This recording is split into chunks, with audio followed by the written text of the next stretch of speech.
Hello, welcome back to Priya cooking YouTube channel. ಇವತ್ತಿನ recipe ಏನಪ್ಪ ಅಂದರೆ ಬೇಸಿಗೆ ಕಾಲದಾಗ ಮಾಡಿಡುವಂತಹ ಬಟಾಟಿ ಚಿಪ್ಸ್ ಹೇಗೆ ಮಾಡೋದು ಅಂತ ನೋಡ್ಕೊಂಡು ಬರೋಣ ಬನ್ನಿ.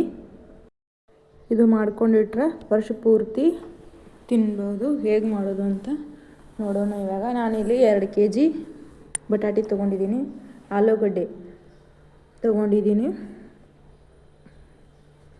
ನಾನು ನೀರಿನಲ್ಲಿ ಕ್ಲೀನಾಗಿ ತೊಳ್ಕೊಂಡು ಮೇಲಿನ ಸಿಪ್ಪೆಯನ್ನು ತೆಗಿತಾ ಇದ್ದೀನಿ. ನೀಟಾಗಿ ಎಲ್ಲ ತೆಗೆದಿಟ್ಟುಕೊಂಡಿದ್ದೀನಿ ನೋಡಿ. ಇವಾಗ ಇದು ಕ್ಲೀನಾಗಿ ತೊಳ್ಕೊಬೇಕು. ಇದರಲ್ಲಿ ಸ್ಟಾರ್ಚ್ ಕಂಟೆಂಟ್ ಜಾಸ್ತಿ ಇರೋದರಿಂದ ತೊಳ್ಕೊಬೇಕು ಜಾಸ್ತಿ ನೋಡಿ. ಇವಾಗ ನಾನು ಬೇರೆ ನೀರೇ ತೆಗೆದಿಟ್ಕೊಂಡಿದ್ದೀನಿ. ಇಲ್ಲಿ ಇವಾಗ ಚಿಪ್ಸ್ ಹೇಗೆ ಮಾಡೋದು ಅಂತ ನೋಡ್ಕೊಂಡು ಬರೋಣ ಬನ್ನಿ. ನಾನಿಲ್ಲಿ ಸ್ವಲ್ಪ ಉಪ್ಪು ಹಾಕೋತಾ ಇದ್ದೀನಿ. ಉಪ್ಪು ಹಾಕಿದರೆ ಕ್ಲೀನಾಗಿ ಬರುತ್ತೆ ಚಿಪ್ಸ್ ನೋಡಿ. ಇವಾಗ ಈ ಥರ ಚಿಪ್ಸ್ ಮಣಿ ತೊಗೊಂಡಿದ್ದೀನಿ ನಾನು. ನೀಟಾಗಿ ಬರುತ್ತೆ ಚಿಪ್ಸ್.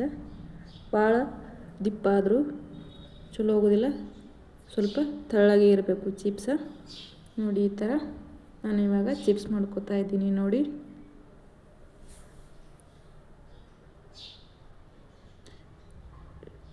ಈ ಥರ ಮಾಡಿಟ್ಕೊಂಡು ನೀವು 1 ವರ್ಷ ಪೂರ್ತಿ ತಿನ್ಬೋದು. ಇದು ಏನೂ ಆಗೋದಿಲ್ಲ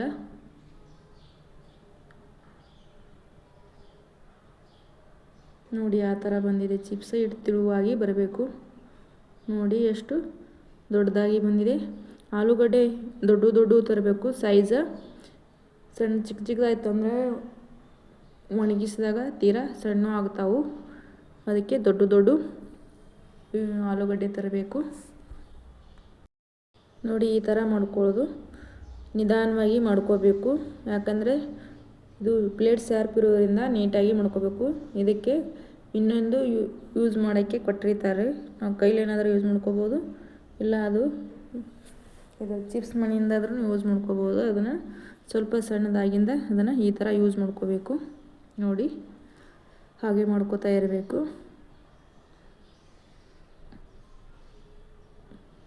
ಹಾಗೆ ಎಲ್ಲ ಬಟಾಟಿ ಚಿಪ್ಸನ್ನು ಮಾಡಿಕೊಂಡು ಇಟ್ಟುಕೊಳ್ಳೋಣ. ಇವಾಗ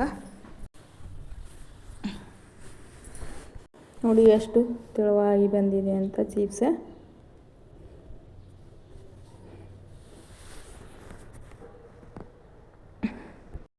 ಇವಾಗ ಎಲ್ಲ ರೆಡಿ ಮಾಡಿ ಇಟ್ಟುಕೊಳ್ಳೋಣ.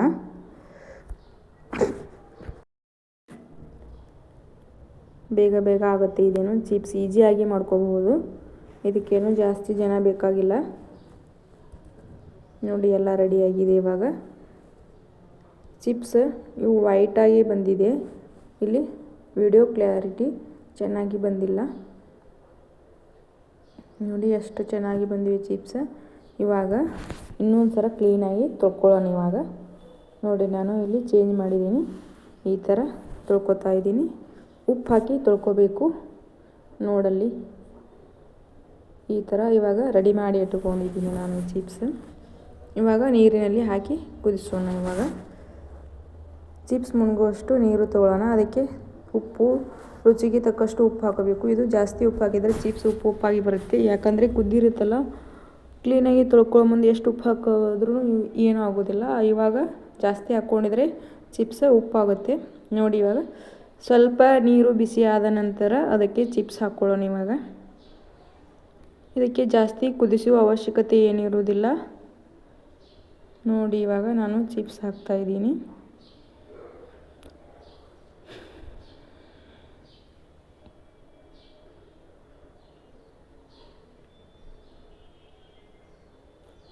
ನೋಡಿ, ಎಲ್ಲ ಹಾಕಿಬಿಟ್ಟಿದ್ದೀನಿ. ಇವಾಗ ಈ ಥರ ಕುದಿಬೇಕು.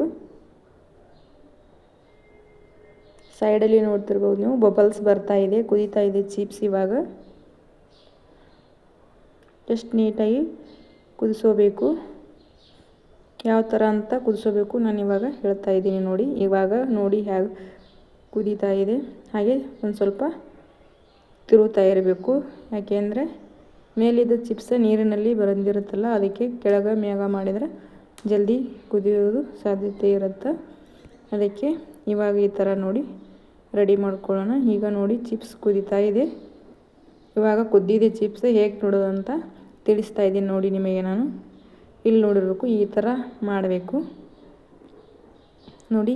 ಇವಾಗ ಲೈನ್ ಬರುತ್ತಲ್ಲ ಒಂದು ಹಿಂಗೆ ಪ್ರೆಸ್ ಮಾಡಿದ ಬಳಿಕ ಆ ಥರ ಒಂದು ಲೈನ್ ಬಂದರೆ ಸಾಕು. ಕುದ್ದಿರುತ್ತೆ. ಭಾಳ ಮೆತ್ತಗೆ ಕುದಿಸ್ಕೊಂಡ್ರೆ ಚಿಪ್ಸ್ ಸರಿಯಾಗಿ ಬರೋದಿಲ್ಲ, ಹರಿತಾವ. ಆ ಥರ ಇವಾಗ ಚಿಪ್ಸ್ ಕುದ್ದೆವು. ಇವನ್ನ ಸಪ್ರೇಟ್ ಮಾಡ್ಕೊಳ್ಳೋಣ. ಒಂದು ಸ್ಟ್ರೈನರ್ ಅಂದರೆ ಚಾಣಿ ತೊಗೊಳ್ಳೋಣ ಈ ಥರ. ಏಕೆಂದರೆ ನೀರೆಲ್ಲ ಕೆಳಗಡೆ ಬರುತ್ತೆ, ಚಿಪ್ಸ್ ಮೇಲೆ ಇರುತ್ತಲ್ಲ, ಈಜಿ ಆಗಬೇಕು ಕೆಲಸಕ್ಕೆ. ನೋಡಿ ಈ ಥರ ನಾನು ಇಲ್ಲಿ ಸೀರೆ ಹಾಸ್ಕೊಂಡಿದ್ದೀನಿ, ಒಂದು ಅರಿವಿ ಯಾವುದಾದ್ರೂ ಹಾಸ್ಕೋಬೋದು. ಇದ್ರ ಮೇಲೆ ಒಣಕೋಣ ಇವಾಗ. ನೋಡಿ ಈ ಥರ ಎಲ್ಲ ಹಾಕಿಬಿಡೋಣ. ಬಿಸಿಲಲ್ಲಿ ಒಣಗಿಸ್ಲಿಕ್ಕೆ ಇಡೋಣ. ಇವಾಗ ಒಂದೇ ದಿನದಲ್ಲಿ ರೆಡಿ ಆಗುತ್ತೆ ಚಿಪ್ಸ್ ಇವು. ನೆಕ್ಸ್ಟ್ ಏನು, ಸ್ವಲ್ಪ ಬಿಸಿಲಿಗೆ ಇಡ್ಬೋದು ನೀವು. ಏಕೆಂದರೆ ಜಾಸ್ತಿ ಒಣಗಿಸಿದ್ರೆ ಚೆನ್ನಾಗಿ ಭಾಳ ದಿನ ಇರುತ್ತವಲ್ಲ, ಅದಕ್ಕೆ ಚಿಪ್ಸ್ ಒಂದು ಸ್ವಲ್ಪ ದಿನ ಒಂದೆರಡು ದಿನ ಒಣಗಿಸ್ಬೇಕಷ್ಟೇ. ನೋಡಿ ಯಾವ ಥರ ಆಗಿದೆ ಅಂತ. ನಾನು ಒಣಗಿದ ಮೇಲೆ ನಿಮಗೆ ಮತ್ತೆ ತೋರಿಸ್ತೀನಿ. ನೋಡಿ ಎಷ್ಟು ನೀಟಾಗಿ ಬಂದಿದೆ ಅಂತ.